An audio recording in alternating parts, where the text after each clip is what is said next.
Hello, welcome back to another video. Today we're going to be looking at what makes someone athletic, what makes it to be athletic, what makes the athlete, right? So I've drawn out this great contraption, this great triangle, right? Adds up to 100% approximately. And so I want to open up by defining it, right? So first I want to introduce the idea that being healthy is not being athletic. It's very different in my opinion. So to be healthy, you could do certain things, right? You can lift some weights, you can do a little bit of running, you can eat some healthy foods, you can stay away from certain things, and you'll live a very long life, and that's healthy, right? But athletes have a different goal.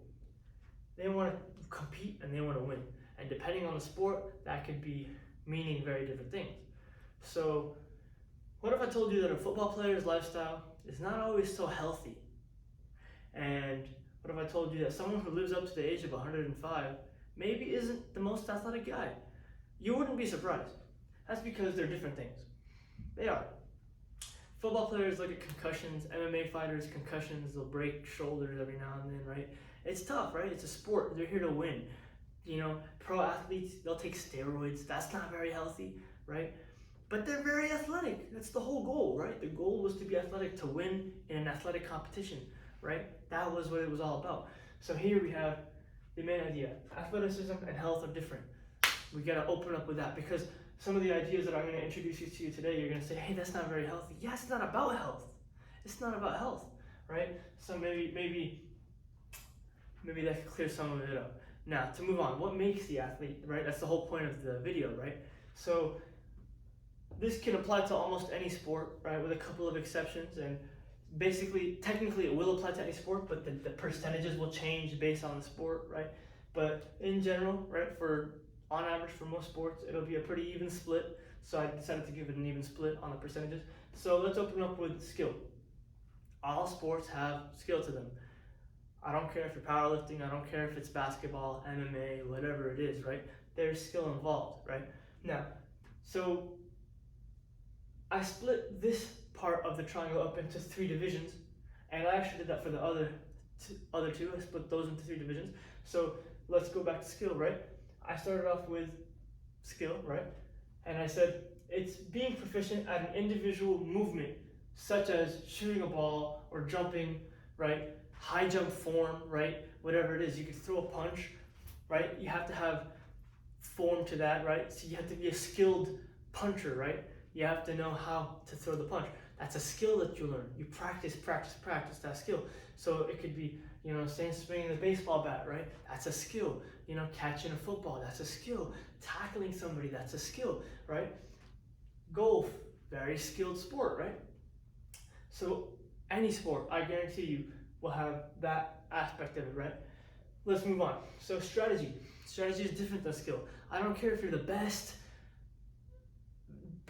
shot in the world in basketball, right? If you can make every free throw, I don't care. If you can't do that in the game when there's pressure on you, you're not that athletic anymore. Suddenly you lose matches, right? So we could talk about team chemistry, we could talk about fight IQ, we could talk about playbooks, choreography if you're a dancer, right? These are all strategies, right? You have to learn them, you have to become familiar with them, right? You have to know, okay, you're really good at dribbling the ball, right? But when there's an opponent in front of you, you can't juke out of him.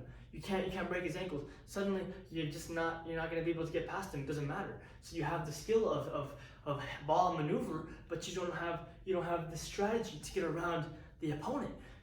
So that's actually going to be another factor of skill, right? And so we have the last one's conditioning. You're probably thinking, shouldn't conditioning go in endurance? Well, we're going to define conditioning a little differently today. So today, conditioning, we're going to describe as conditioning the body for the movement. So, and here it gets a little bit specific. Every sport has this to some degree, but many sports have it more than others. So in powerlifting, a common complaint is, oh man, deadlifting, it hurts my knuckles. Okay, that's not endurance. You're just not conditioned to hold a heavy barbell, okay? Weightlifting, Olympic weightlifting, even bigger, you have the hook grip, it tends to hurt the thumb. It's not endurance so much as your thumb's just not conditioned to hold the bar like that, right? So let's talk about Muay Thai. Man, so you ever join a new Muay Thai gym, you're gonna notice right away, man, I can't check a kick. It hurts. It hurts to check a kick. It's gonna kill you, man. It's gonna hurt your shin a lot. So you gotta, over time, condition your shins to check kicks, right? Your shin gets denser. Runners, new runners. I was once a new runner. What do they all say? Oh, shin splints, shin splints. Yeah, okay. So it could mean two things. You're either not running properly, which is back to the skill, or two, you're just new to running, your shins are not used to being pounded by the asphalt, and over time, your shins will get denser, you won't get neat shin splints anymore, right? Very common story. Now, that pretty much covers skill, right? I basically covered everything I needed to cover here. I might revisit it near the end, but let's move on to power for now. So power, I took more of a physics approach to it. So power, because everyone says, oh, you gotta be powerful, you gotta be powerful. What do they really mean by that? What do they mean? Yeah, they say, oh, don't lift heavy weights, it's gonna take away from your power.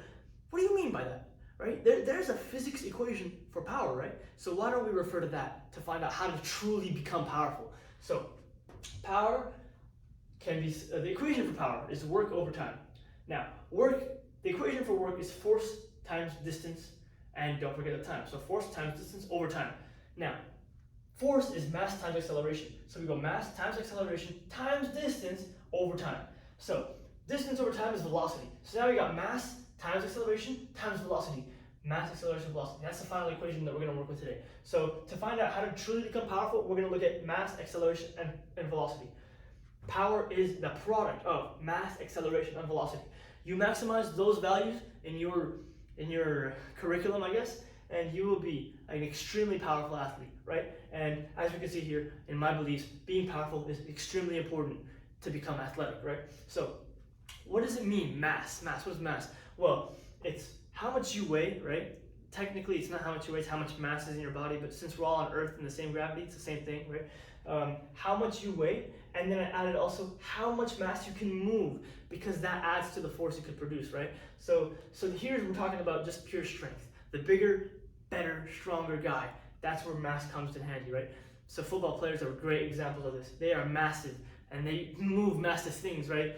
They can squat 500 pounds, bench 200, 300 pounds.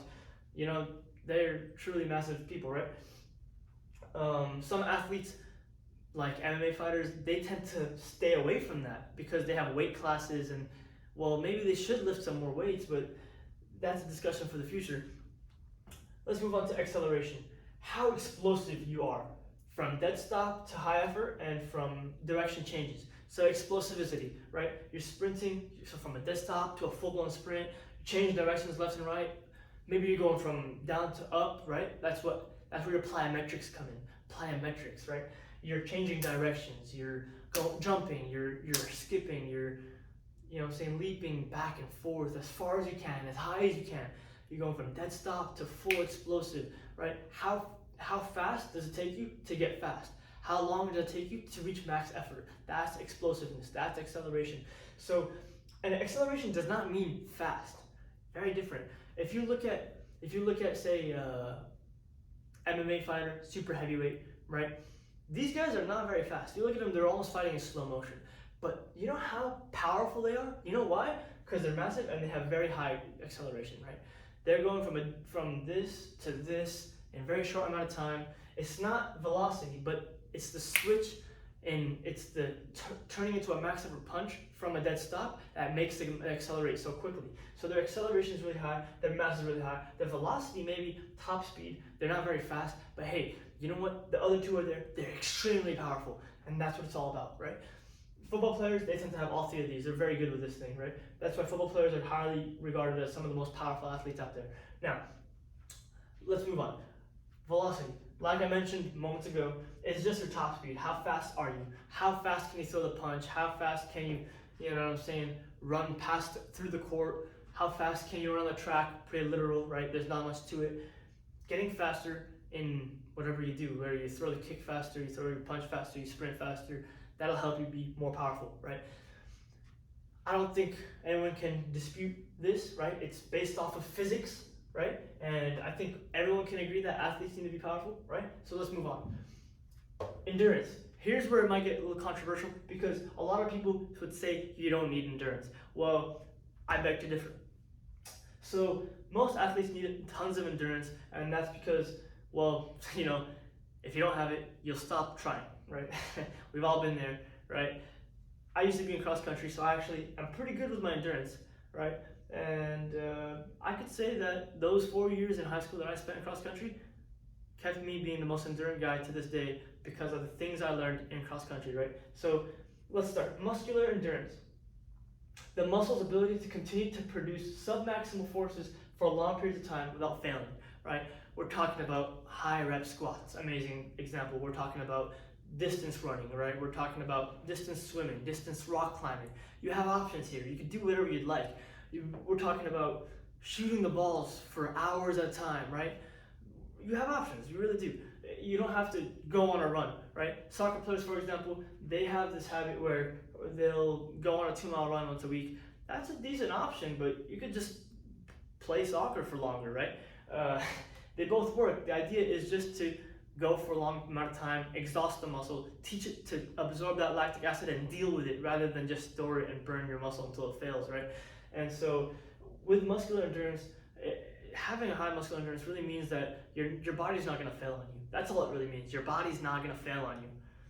As long as your brain and your heart and your lungs are able to keep up, your body will not fail. That's why it's so important, right? So cardiovascular endurance. I'm going to combine cardiovascular endurance and pulmonary because lungs and heart work very closely together. So the heart and lungs strength tends to take care of itself if other things are taken care of. So let me explain that real quick. You don't have to train your cardio, right? Cardio is a big word in the fitness industry. Well, as long as you're practicing your skills, as long as you're getting in some muscular endurance, and I'm going to go over this, as long as you're doing that as well, you don't have to worry about your cardiovascular endurance. It'll take care of itself.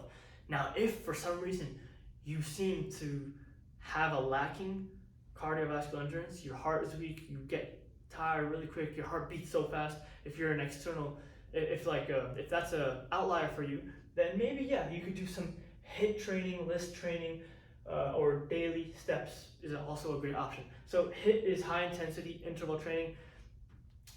List is low intensity steady state. So basically this just means extremely high intensity for a short amount of time, and then this means the opposite. So you just go very long for a long amount of time with a low intensity. And I guess you could say this is like sprinting, and then this is like a 5-mile run, right? But again, if you're doing this, you really don't need this. This is just to say if you're lacking, you have to work on it, because if your heart fails, your lung fails, again, your body's gonna fail. It follows right away because that's what pumps the blood and gives oxygen to your whole body, right?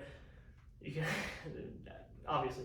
So mental endurance, and this is where people forget about this. This is where I really resonate with. Okay, so how badly do you want it factor? It's like, okay, your body is keeping up, your lungs are keeping up, you're still in the game, right?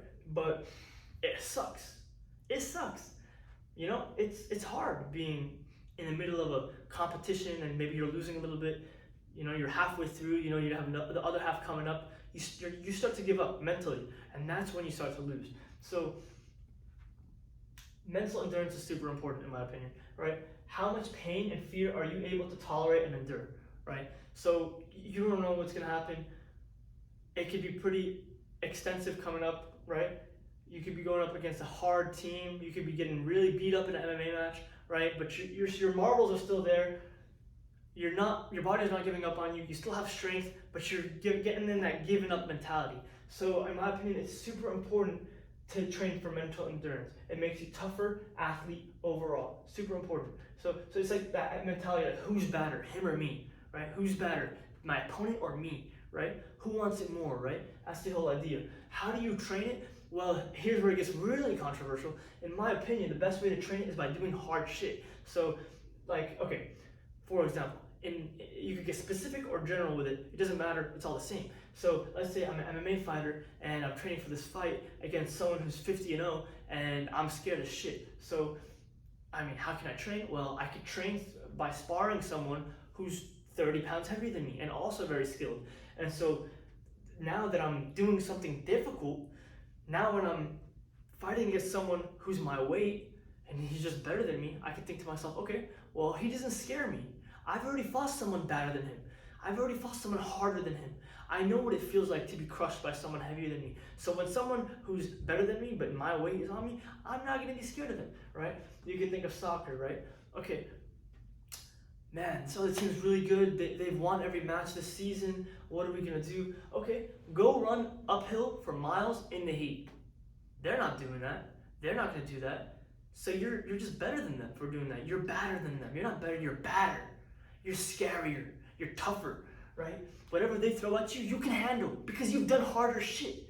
You've done harder shit. You ran up an incline hill in 90-degree weather for a couple miles, for 4 miles. You know, they didn't do that. They can't do that. They won't do that. But you did. That's what it's all about. And a lot of people disagree with me because you could fatigue yourself. You could get injured. You know what I'm saying? There's risks. There's overtraining. That's all over here. But guess what? If you get through it, then you're going to be 10 times better. When you're in competition, nothing can scare you because you know that you did something better than them. You know that you did something that they can't do, right? That's what it's all about. So to sum it all up, right? Have the skill, know how to use the skill, and make sure that your body is ready to practice the skill. Power. Be fast, be strong, be big, right? And be explosive, right? Endurance. Your body should be able to handle it. Your heart should be able to handle it, and your mind should be able to handle it. That pretty much sums it up. And obviously, you can see with things like mental endurance or conditioning, maybe it's not so healthy, but that's not what it's about. We're here to win, right? With that mentality, you should be able to succeed in your ventures. I'm gonna let you guys take one more good look at the chart. Keep in mind, you can throw any sport over here. And again, if we were to put like golf here, we could like reduce some of the conditioning, some of the endurance. We could increase some of the skill, and maybe the power could stay about the same, maybe decrease the power a little bit. So you could play around with the numbers, right? But on average, this is what the average sport is going to be looking like, right? I hope that makes a lot of sense for you guys. Leave a comment down below if you agree or disagree. Let me know. I'm always open to discuss or learn, right?